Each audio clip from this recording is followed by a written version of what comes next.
Welcome back to Studio B54, where we review, discuss, and talk about movies. Today we're going to be talking about American History X. We went to the other side of the pendulum. We finished watching Judas and the Black Messiah, and today we are going... I don't know if we could call it the equal side of hate, because... I don't know if the Black Panthers... I don't know if you could really describe the Black Panthers as the KKK. These are both groups set in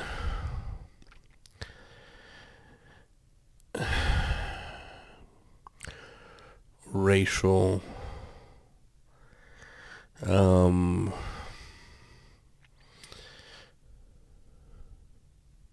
grouping, I guess. I guess that's the best way you could say it. Where to be in the Black Panthers. But then again, in the Black Panthers in the movie, they showed that in the Judas and the Black Messiah, that they got together with the other minorities, like Puerto Ricans and other white people who felt misplaced. A little bit like the KKK, but I don't know if that's what they meant. Okay. Enough about that. Let's talk about American History X. Man, this movie is full of hate, full of anger.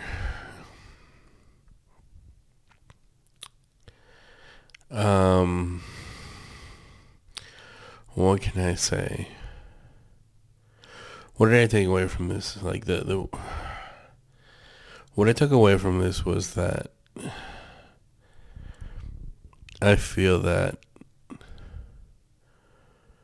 when you're at the bottom, I guess, of society, in the terms of okay, so in the movie,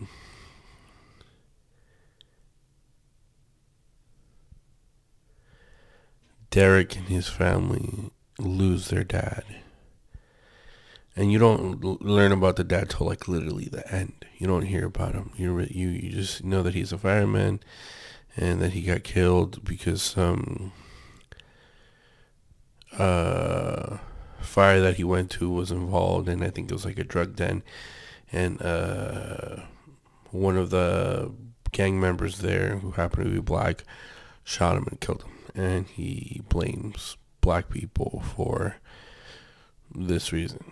And Derek has been talking to this KKK leader in their area in Venice. I don't know, this is in 1898, so probably a little bit earlier.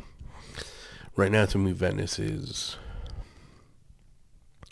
still touristy, a little grunge touristy, but still touristy. You still have a lot of people moving there, living their $1 million homes by the beach. So I don't know the time when this movie was filmed, from the 70s and the 80s, it was from 98, but I don't know if the context of people living there in the 70s and 80s, if they were still that rich, if you still had to be that rich to live there. But I feel that Santa Monica Beach is for the tourists, and Venice Beach is more for locals. I think that's a good assumption you can make. Anyway, so Derek was talking to the Venice Beach, maybe not the Venice Beach, but the Southern California leader of the KKK group, and he became the poster boy for skinheads and white pride and hate and that kind of stuff, which I found really funny that Derek didn't find himself to identify very much with the KKK. He called them those I don't remember exact words, but he called them something like illiterate rednecks, and which I found weird, because it's he saw himself above them, and he saw them as white trash. So I found that very interesting. He sees himself, I think, in the way that I think it has been said that they think that the white race is the superior race, but they have people who they think may be clouding the blood or something. I think that's what he might mean about these KKK people, the rednecks. He thinks they might not be on the same level. Anyway, so Derek becomes a poster boy for Southern California being the best skinhead, and he really becomes a leader and advocate for the youth in this area, which I found really funny because one of the grocery stores that they ransack is literally one of the grocery stores that is in an area where I work, or used to work, kind of at work, whatever you want to call it. And my father used to know the owner, and the owner did sell his shop. I don't know if it was to a Korean guy or anything, but things change, and it was a white guy who owned that place, and it was named Archie's and everything, which now it turned into a gym, especially because over COVID, now it turned into like a speakeasy gym, and like they had things hidden and stuff like that. Anyway, so Cameron, who was the KKK leader, used Derek as his pawn, as his kind of like his poster boy to like spew hate and really like gather and I guess rally and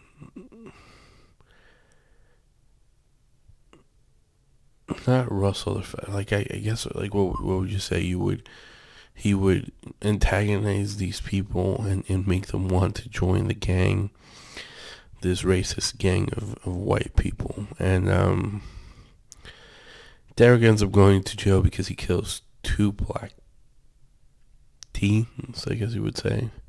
He kills them because they go to his house and they try to steal his car. And he shoots one, and then he ends up curb stomping another one, which is a very graphic way to die. I think in the movie it shows that, and it shows him getting arrested and him going to jail. And then Derek has this like, I think Derek is by the book racist. He really cared about like being superior and stuff like that. And I think in jail things aren't, I think Derek saw things in black and white. Like honestly, he saw things as either good or bad. And when he went to jail, he saw that things weren't black and white. Like there were Hispanic gangs, there were white gangs, there were black gangs and stuff like that. And he got protection from the white gang for being, a skinhead and having a swastika on him, and the reasons he went to jail and stuff like that. But he wasn't happy that some of the white leaders would take drugs from the Mexicans and sell it to other white inmates. And he found that we're colluding, you're colluding with the other races, but some of the whites just saw that as business. Sometimes you have to do business with people you don't like. And that's something that I feel like Derek found hard about. Like he was very like an idealist. And he didn't like how things were going, and he ended up working with, he had a job at jail, and he worked with an African American and in the laundry unit, and he got to know him. And I think the reason that it goes back to the same thing, that we don't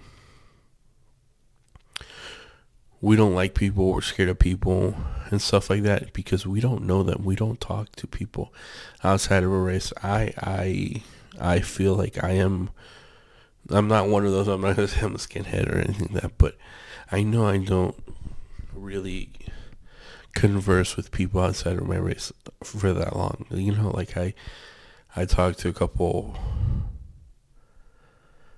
you know, white people once in a while, like in my hobbies and stuff like that.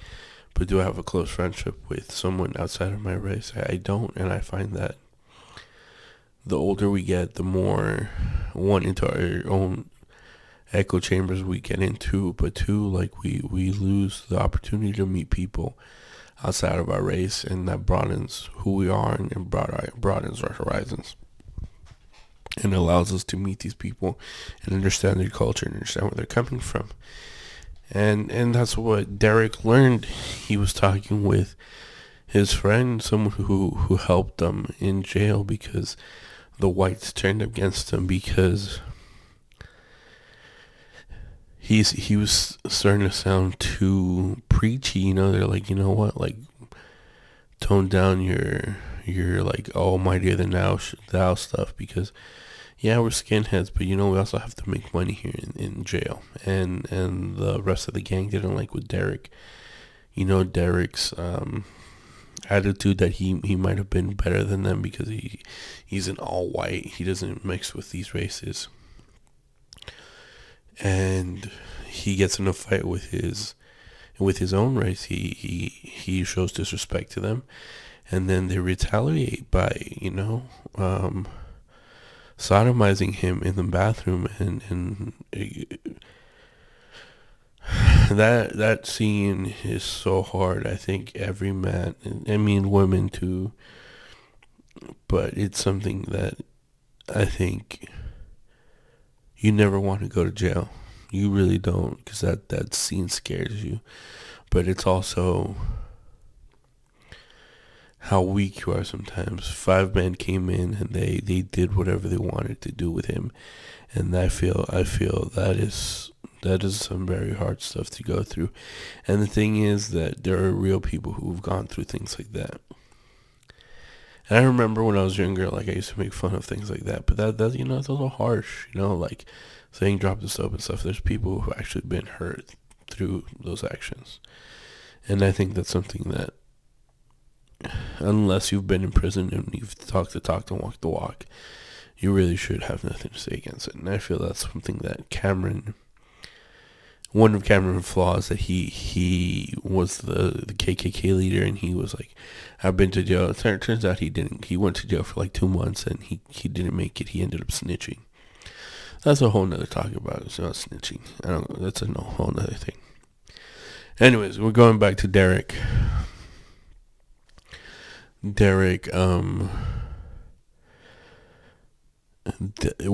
Derek finds himself alone in jail, Sweeney, who is one of his high school teachers, comes and visits him, and I think that's the only way he really made it out of prison. Well, there's 2 reasons he made it out of prison. Sweeney put in a good foot for him when his parole came up, and his friend that he made in the laundry unit, the African American fellow, he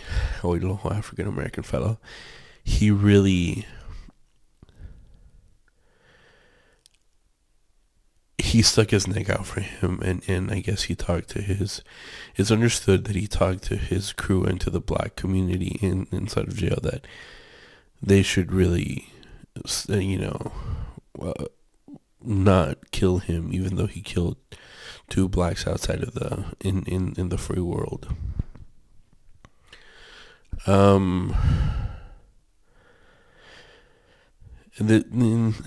When he's talking with his friend, who they become friends now, while they're doing laundry, he notices that the justice system is not as fair as he thinks it is, and things aren't as black and white.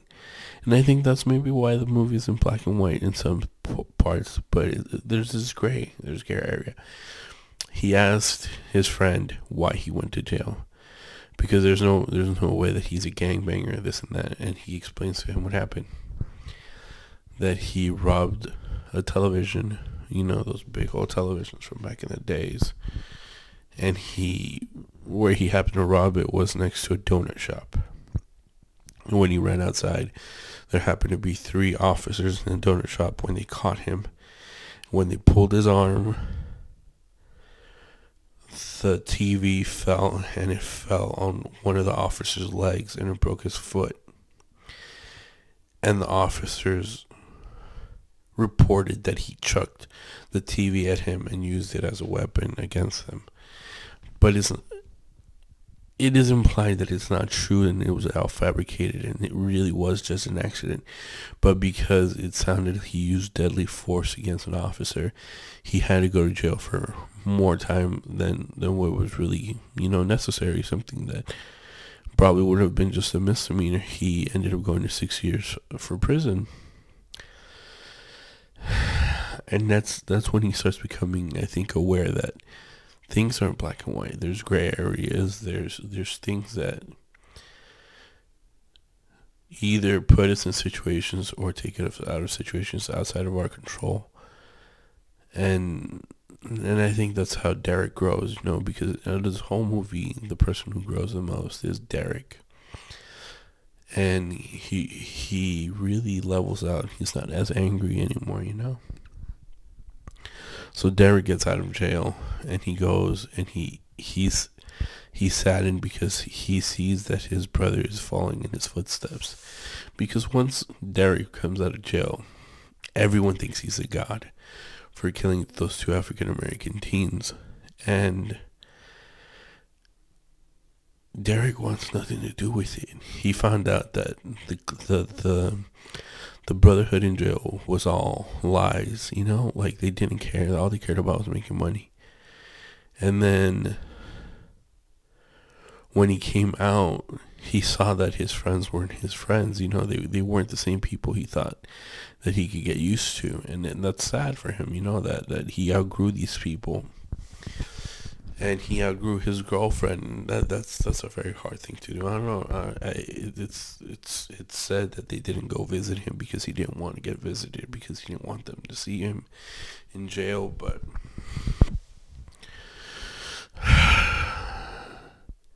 he grew so much as a character, and he developed, and he lost the rage that he had.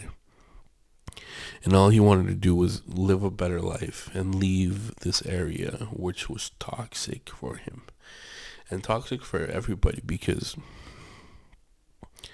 the KKK leader Cameron was just spewing lies and getting into people's head and using them. And using these young men and women, using their insecurities, their fears, their anger, their desperation against other people who really didn't need it. He instead of using them, he could have helped them. And I feel that's the difference. You have you have the 2 little, I don't want to say the devil and the angel, but he had Cameron on one side of the shoulder, and then he had Sweeney on his other side of the shoulder. And these were the people who either helped them become angry and resentful of people, or in the other side helped them grow and become more understanding. And the end of the movie is just really sad, because you think that after all this growth that Derek goes through, he's finally out of the woods. He finally gets to move out of this area with his family. And maybe he does. But he ends up paying the price. Not he ends up. His brother ends up paying the price. Maybe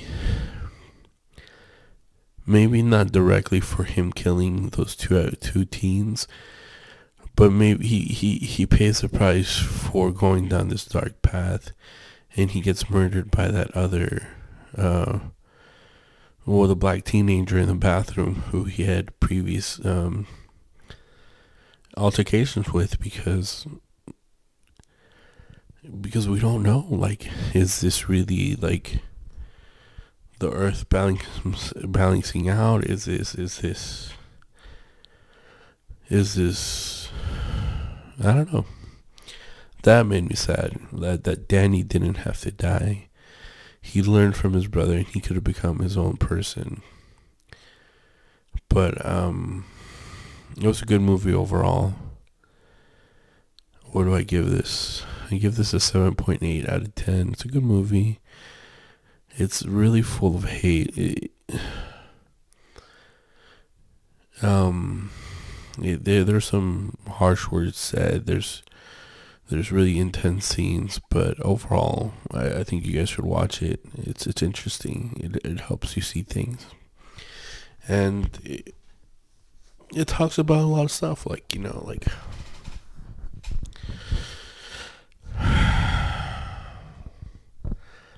I don't know. It's just a good movie. You really should watch it. Peace. Catch you guys next time.